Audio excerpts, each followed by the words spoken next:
To say that Mrs. Gina Rinehart is the perfect honoree for the Atlas Society's 2024 Lifetime Achievement Award is, if anything, an understatement in the extreme.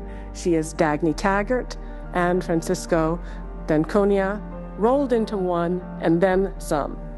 Of course, all of you in the room know her story. Growing up on a sheep and cattle farm in the remote and rugged region of Pilbara in northwest Australia, she was 13 when she first read and fell in love with the literature of Ayn Rand.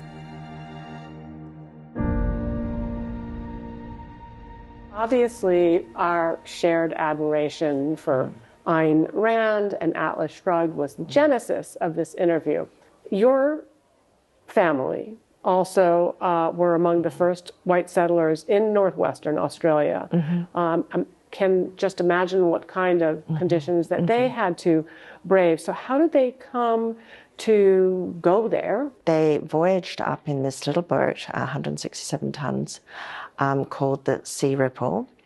There were 3 Hancock family members on board, and on the way their boat ran into trouble, their wooden boat. They lost half their stock. They lost a lot of their possessions and supplies. Of course, when they landed there, there was no house to go to.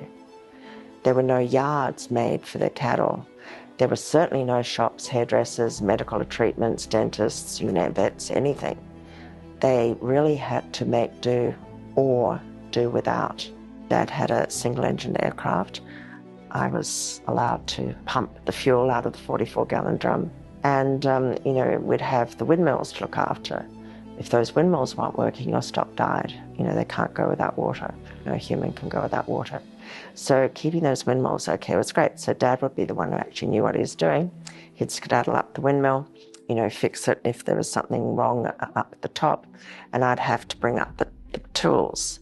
So my father was actually quite renowned for very little patience.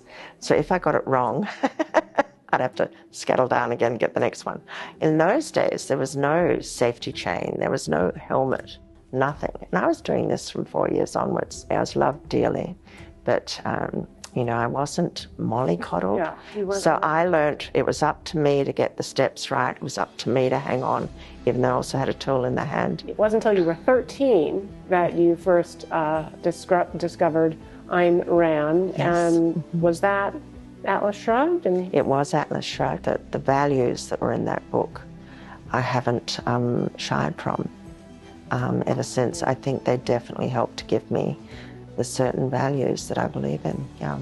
Given how viciously and relentlessly the Australian mining industry and you personally are maligned by the press, environmental activists, etc., have you ever fantasized about going golf? Various government policies have basically forced people to take that route in our country.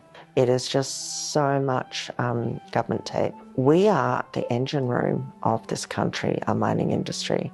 It creates more revenue than every single other industry added together. They just don't get what they do has consequences. You know, this word common sense, 2 words, people are losing this.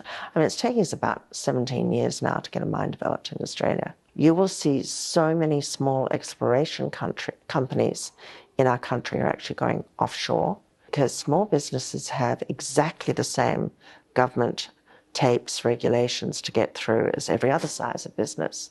Well, there's no greater role model in my book, and I think if Ayn Rand was around, she certainly would agree. Thank you for your example. Thank you for all you do to advance our shared ideals. You know, I only do this as a part-time thing, and I really think without somebody like you and your organization, I think you'd have had socialism in your country and all the disbenefits socialism brings a long time ago.